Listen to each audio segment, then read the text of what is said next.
सुप्रिया ने बचपन से कभी बाल नहीं कटवाए थे, जिस कारण उसके बाल काफी लंबे थे।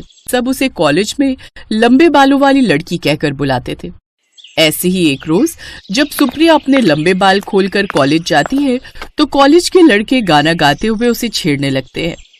काली नागिन के जैसी जुल्फे तेरी काली काली, सागर को मोती और सूरज को तू देती है लाली। अपने बालों की तारीफ सुनकर सुप्रिया इतराते हुए चली जाती है। ऐसे ही उसके कॉलेज के 3 साल पूरे हो जाते हैं। अब उसकी माँ उसके लिए रिश्ते देखना शुरू कर देती है। फिर एक रोज वो अपनी माँ के साथ एक शादी में जाती है, जहाँ अंकित नाम का एक लड़का उसको पसंद कर लेता है। अंकित की माँ को भी सुप्रिया अपने लंबे खूबसूरत बालों की वजह से पसंद आ जाती है। वो अपने बेटे का रिश्ता लेकर सुप्रिया के घर जाती है, जहाँ देखने दिखाने की रस्में होती हैं और फिर सबकी रजामंदी से उनकी शादी पक्की हो जाती है। सुन बेटी, लंबे बाल दिखने में सुंदर लगते हैं और सबको देखने में भी अच्छे लगते हैं, लेकिन जब इन बालों का ख्याल रखने की बात आएगी ना, तो कोई भी तेरे बालों पर मेहनत नहीं करेगा। कुछ समय बाद ब्याह कर ससुराल चली जाएगी, फिर कौन ध्यान रखेगा तेरे बालों का? इसलिए मैं तो कहती हूँ तू इन्हें थोड़ा कटवा ले। कैसी बात करती हो माँ? आप मेरे साथ साथ मेरे बालों पर भी इतनी मेहनत करती हो। अब चाहे जो भी हो जाए, अब तो मैं अपने बाल बिल्कुल भी नहीं कटवा सकती, और आप वजह भी अच्छे से जानती हो। हाँ, जानती हूँ। जमाई बाबू को तेरे लंबे बाल बड़े पसंद हैं। ऐसे कुछ दिन बीत जाते हैं और सुप्रिया की शादी अंकित से हो जाती है। सुप्रिया जैसे ही गृह प्रवेश कर घर आती है तो सभी रिश्तेदार उसके लंबे बालों की खूब तारीफ करते हैं। यहाँ तक कि उसका पति अंकित भी सुहागरात पर उसके बालों की तारीफ करते हुए कहता है, वाह यार सुप्रिया, क्या बाल है, इससे तुम्हारी मेहनत काफी साफ दिखती है। तो क्या तुम भी मेहनत करने के लिए तैयार हो? सुहागरात वाले दिन भला कौन मेहनत नहीं करना चाहेगा? अरे मेरे बालों के ऊपर मेहनत करने की बात कर रही हो? ओह अच्छा। हाँ मैडम, जो भी हो बता देना, गुलाम हाजिर हो जाएगा। अपने पति की बात सुन सुप्रिया हंसने लगती है। वाह गायत्री, तेरी नई बहू के लंबे बाल तो बड़े ही अच्छे हैं। हाँ गायत्री, इसके ये सुंदर बाल इसकी खूबसूरती में 4 चांद लगा देते हैं। सबके मुंह से अपनी बहू के लंबे बालों की तारीफ सुनकर गायत्री बड़ी खुश होती है। अब ऐसे ही कुछ दिन बीतते हैं। अंकित, आज ना मुझे बाल धोने हैं और इतने लंबे बाल मैं अकेले नहीं धो पाऊंगी, इसलिए तुम्हें मेरी हेल्प करनी होगी। लेकिन मुझे अभी ऑफिस जाने में देरी हो रही है। ऐसा करो, तुम आज रहने दो और कल अपने बाल धो लेना, मैं तुम्हारी कल मदद कर दूंगा। चलो बाय बाय। ये कहकर अंकित ऑफिस चला जाता है। ये लो, ये तो गए, अब किससे कहूँ? हाँ, सासू माँ। फिर सुप्रिया अपनी शैम्पू की बोतल लेकर अपनी सास के पास जाती है और उनसे मदद मांगती है। अरे बावली हो गई है क्या जो मैं तेरे बाल धोऊंगी? अरे जब इतने लंबे बाल संभाल नहीं सकती तो इतने बड़े किए ही क्यों? ये कहकर उसकी सास भी वहां से चली जाती है। माँ बिल्कुल ठीक कहती थी, तारीफ तो सब करेंगे लेकिन मेहनत कोई नहीं करेगा। अब सुप्रिया खुद ही बाल धोने बाथरूम में चली जाती है। उसे बाथरूम में पूरे 2 घंटे बीत जाते हैं। फिर उसकी सास बाथरूम का दरवाजा बजाते हुए कहती है, अरे ओ महारानी, अंदर ही घर बसाने का इरादा है क्या? यहाँ सारे काम पड़े हैं, भूख के मारे मेरे प्राण सूखे जा रहे हैं। माँ जी, अभी बाल ठीक से धुले नहीं। अरे तो क्या अब तेरे बालों के पीछे हम भूखे ही मर जाएं? सास की आवाज सुनकर सुप्रिया घबराते हुए जल्दी से बाहर आ जाती है। हाय नास पीटी, तूने अंदर इतने घंटे लगा दिए, फिर भी ठीक से बाल धोकर नहीं आई, और देख सारा पानी इनसे कैसे बह रहा है। अब सारे घर में पानी पानी कर देगी क्या? कहीं मुझे ही मत गिरा दियो इसमें। माफ करना माँ जी, वो आज तक कभी अकेले में इतने लंबे बाल धोए नहीं ना, हमेशा माँ ही मदद करती थी, इसलिए आज टाइम लग गया। सुप्रिया जल्दी से कपड़े बदलकर खाना बनाने चली जाती है। ऐसे ही कुछ दिन बीतते हैं। जब अगली बार बाल धोने की बात आती है तो वो अपनी सास से कहती है, माँ जी, क्या मैं आधे दिन के लिए अपने घर जाऊं? वो क्या है ना, आज बाल धोने हैं तो माँ हेल्प कर देगी। नहीं, कोई जरूरत नहीं है। बेकार में तेरी माँ 2 बातें सुनाएगी कि हमसे इतना भी नहीं होता। अब जैसे तैसे फिर से सुप्रिया अपने बाल धोती है, लेकिन इन सब में उसे काफी समय लग जाता है। न तो वो ठीक से बाल धो पाती है और न ही अपने बालों में तेल लगाकर उनका अच्छे से ध्यान रख पाती है, जिससे उसके बाल भी झड़ते हुए सारे घर में गिरने लगते हैं। हे भगवान, अब ये नई बहू खाने के साथ साथ हमें बाल भी खिलाएगी। छी छी छी छी। ये सुनकर सुप्रिया को बड़ा बुरा लगता है। साथ ही उससे अपने बालों की ऐसी हालत भी देखी नहीं जाती। फिर एक रोज, ओफो, क्या अब अपनी इन जुल्फों में उलझाकर मारने का इरादा है? जब देखो मैडम के बाल सारे घर में पड़े रहते हैं। अरे कटवा क्यों नहीं लेती इन नासपीटों को? ये सुनकर सुप्रिया की आंखें नम हो जाती हैं। कैसी बातें करती हो माँ। घर का और हम सब का ख्याल रखने के चक्कर में वो बेचारी अपने बालों का ध्यान नहीं दे पा रही और तुम उसे ही बातें सुना रही हो। एक दिन वो जानकी के पास जाकर उसकी देखभाल के लिए कई तरह के घरेलू नुस्खे पता करता है और अब उसके बालों की वैसे ही देखभाल करता। ये देख गायत्री कहती है, अरे अपनी पत्नी के बालों की सेवा में तो दिन रात ऐसे लगा रहता है जैसे इसमें से कोई खजाना निकलने वाला है। लेकिन अंकित को इन सब बातों से कोई फर्क नहीं पड़ता। अंकित उसके बालों की अच्छे से देखभाल करता है जिससे उसके बाल पूरी तरह से फिर से ठीक हो जाते हैं। तुमने मेरे बालों को पूरी तरह से ठीक कर दिया अंकित, थैंक यू। अभी तो मैंने सिर्फ आधा काम ही किया है, आधा काम तो अभी बाकी है। अपनी माँ को बहू की वैल्यू समझाना।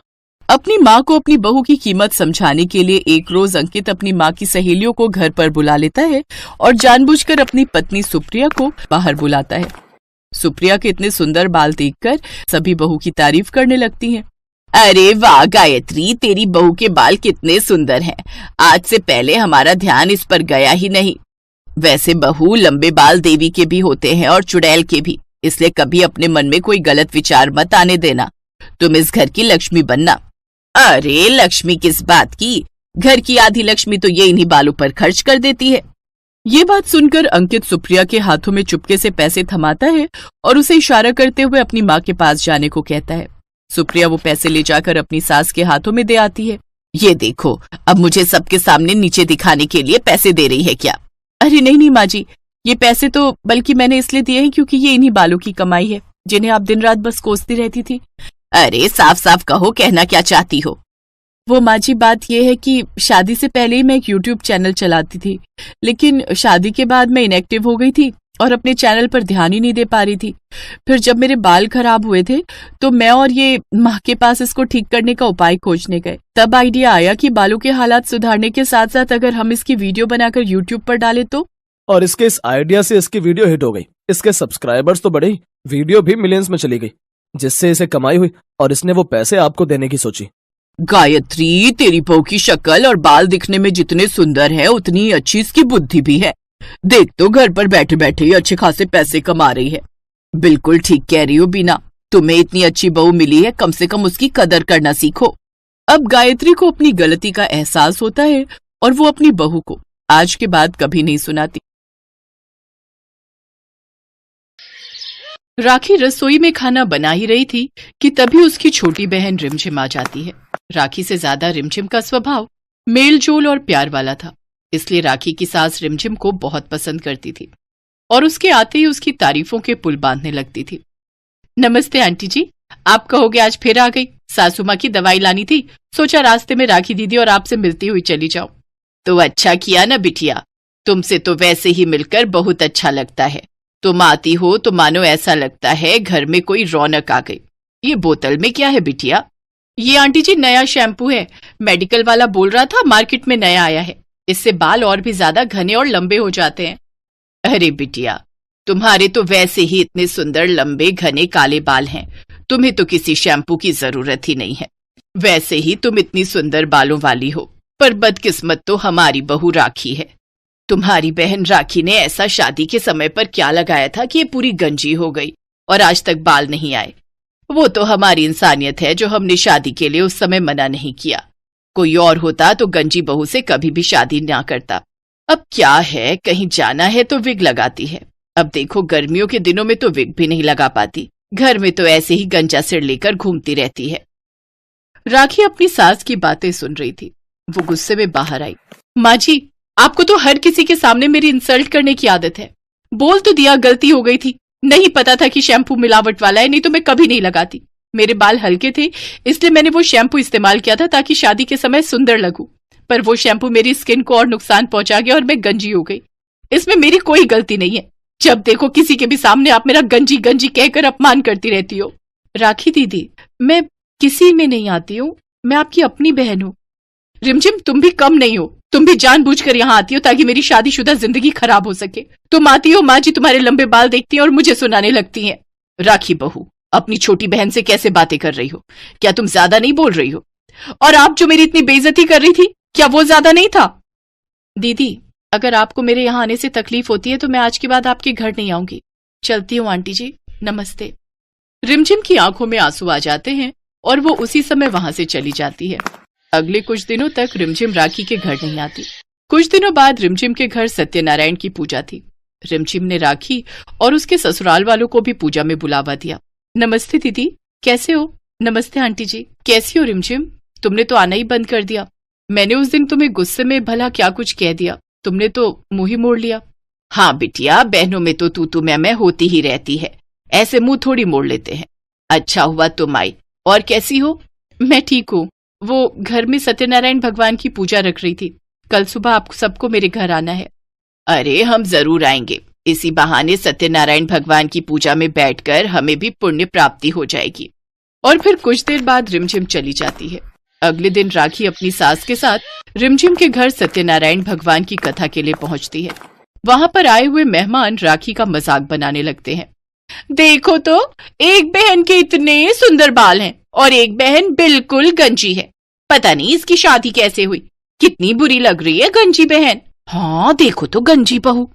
रिमझिम का ध्यान पूजा में था। उसने औरतों की बातों पर ध्यान नहीं दिया, पर राखी पूरी तरह गुस्से में थी। उसने किसी से बात नहीं की और घर आकर चुपचाप अपने कमरे में चली गई। ये रिमझिम अपने आप को समझती क्या है? मेरी छोटी बहन है, हर कोई उसी की तारीफ करता है। हाँ माँ बोलो, अब तुम क्यों फोन मिला रही हो? अरे राखी बिटिया, क्या बात है? रिमझिम कह रही थी तू बिना कुछ कहे ही आ गई। मैंने सोचा बहुत दिनों बाद तुझे मिली थी, थोड़ी देर तेरे पास बैठती। माँ तुम अपनी लंबे बालों वाली बेटी के पास बैठो ना, मुझ गंजी बेटी के पास क्यों बैठना है? मेरा मन नहीं अभी बात करने का, मैं फोन रख रही हूँ। राखी गुस्से में अपनी माँ का फोन पटक देती है। मैं रिमझिम के लंबे बाल हमेशा के लिए खत्म कर दूंगी। भले ही वो मेरी सगी छोटी बहन है, पर मैं उसे खुश नहीं देख सकती। मैं आज ही गंजे होने की दवाई लेकर आऊंगी और रिमझिम के बालों में छिड़क दूंगी। कहते हैं ईर्ष्या इंसान की मति फेर देती है। फिर चाहे कोई अपना ही क्यों ना हो, इंसान बदले की भावना में कुछ भी गलत करने को तैयार हो जाता है। और ऐसा ही राखी ने किया। राखी ने बाजार से एक ऐसी दवाई खरीदी जिसे लगाने के बाद सिर के सारे बाल उड़ जाएंगे। राखी बहाने से अपनी बहन रिमझिम के घर गई ताकि वो उसके बालों में दवाई छिड़क सके, जिससे रिमझिम गंजी हो जाए। पर राखी की आंखें खुल गईं जब वो रिमझिम के घर पहुंची। अरे राखी दीदी, आप? अच्छा हुआ आप आ गए, मैं आपको ही फोन करने वाली थी। मुझे आपसे बहुत जरूरी काम था। ये है डॉक्टर रितु, ये एक बहुत बड़ी सर्जन है जो हेयर ट्रांसप्लांट करती हैं। डॉक्टर, ये मेरी बहन राखी, जिनके बारे में मैंने आपसे बात की थी। डॉक्टर राखी से बात करती है। राखी कुछ देर तक डॉक्टर को सुनती रही। उसने सारी बातों को समझा। आप सच कह रहे हो डॉक्टर? मेरे सिर पर बाल फिर से आ जाएंगे, मेरा गंजापन दूर हो जाएगा? हाँ हाँ बिल्कुल, आप चिंता मत कीजिए। मैंने बहुत से लोगों का गंजापन दूर किया है, उनका हेयर ट्रांसप्लांट किया है। मैं आपके गंजेपन को दूर करने की पूरी कोशिश करूंगी। राखी को अपने ऊपर बहुत शर्मिंदगी महसूस हुई। कहाँ वो अपनी सगी बहन को गंजा करने के बारे में सोच रही थी, उसके सुंदर बाल हटाने के लिए सोच रही थी, और वही छोटी बहन अपनी बड़ी बहन के बारे में भला सोच रही थी। कुछ दिनों बाद राखी के हेयर ट्रांसप्लांट का कोर्स पूरा हो जाता है और उसके सिर पर बाल आ जाते हैं। उसका सारा गंजापन दूर हो जाता है। राखी के बाल देखकर सब बहुत खुश होते हैं। अब उसके भी बाल रिमझिम के बालों की तरह लंबे और घने हो गए थे और राखी के दिल से अपनी बहन के लिए सारी नफरत भी चली गई थी।